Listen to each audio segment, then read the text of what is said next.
விஜயகாந்தனாவே உங்களுக்கு வந்து அச்சமின்மையும் துணிவும் தான். அவர் எதுக்கும் பயப்பட மாட்டார்.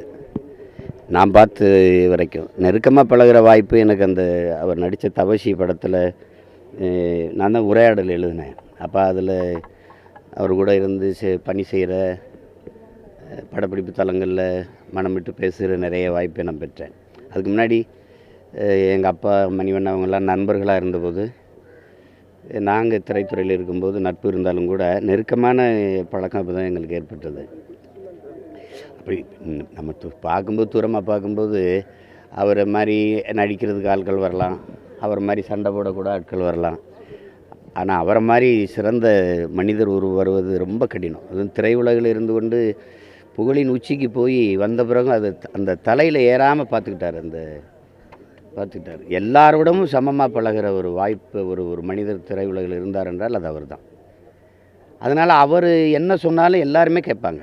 இப்போ அண்ணன் கமல் அவர்களோ, ஐயா ரஜினி அவர்களோ, யாராக இருந்தாலும் அவர் கூப்பிடும்போது விஜய் சொன்னா விஜய் அப்படின்னு எல்லாருமே பாசம் வச்சுருந்தது காரணம், அவர் எல்லாரையும் அதையே பாசத்தோடு அன்போடு நேசித்தது தான் காரணம். அவரை இழந்திருப்பது என்பது அது எப்படி பார்த்தாலும் அதை மனதை தேற்றிக்கொள்ள முடியல. அது ரொம்ப இதாக இருக்குது. அவர் மட்டும் இவ்வளோ நாள் ஒரு உடல்நலத்தோடு இருந்திருப்பார்னா தமிழ்நாட்டினுடைய அரசியல் போக்கே மாறி இருந்திருக்கும். மாற்றினவர் தான் வந்து ஒரு முதல் தேர்தலே 6 விழுக்காடு தொற்று, அப்போ பாராளுமன்றத்தில் 10.5 விழுக்காடு ஏறி போகிறதுங்கிறது, அதுவும் ஜெயலலிதா, கருணாநிதி போன்ற பெரிய தலைவர்கள் இருக்கும்போது அது பெரிய துணிச்சல் வேணும்.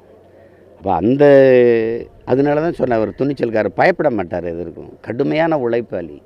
வெயில், மழை, பனி, பசி, பட்டினி, உறக்கம் என்ன 3 நாள் 4 நாள்லாம் தூங்காமலாம் நடிப்பார்.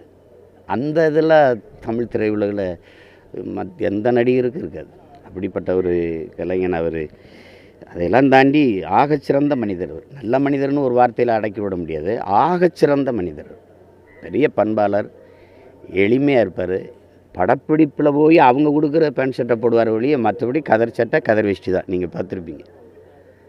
ரொம்ப எளிமையாக இருப்பார். அது சாதாரணமாக சும்மா எல்லாரோட உட்காந்துக்கிட்டு சாப்பிட்றது பேசுகிறது, இப்படி இயல்பான மனிதர். திரையில் பார்க்குற அந்த கம்பீரமான மனிதர் இல்லை. ஆள் தான் அப்படி கம்பீரமாக இருப்பார் ஒழிய உள்ளுக்குள்ளே ரொம்ப குழந்தையான ஒரு மனம் கொண்டவர் அவர். அது இப்படி பார்த்தாலும் அது எப்படி இப்போ இயற்கை ஒரு பேரழிவை நமக்கு தந்ததோ, அவருடைய இழப்பும் ஒரு பேரிடரும் இழப்பும் தான். நான் 29 தேதி வரைக்கும் மக்கள் அவங்களுக்கு நிவாரணம் கொடுத்து உதவணுங்கிறது தான் வந்தேன். ஆனால் செய்தி எரிஞ்சோன்னா ரொம்ப மனசு இதாக இருந்துருச்சு. சரி, உடனே அது எல்லாத்தையும் நிறுத்திட்டு இப்போ 4 மணிக்கு தானே அடக்கம், நம்ம ஓடிடலான்ட்டு கிளம்புறேன். மகிழ்ச்சி.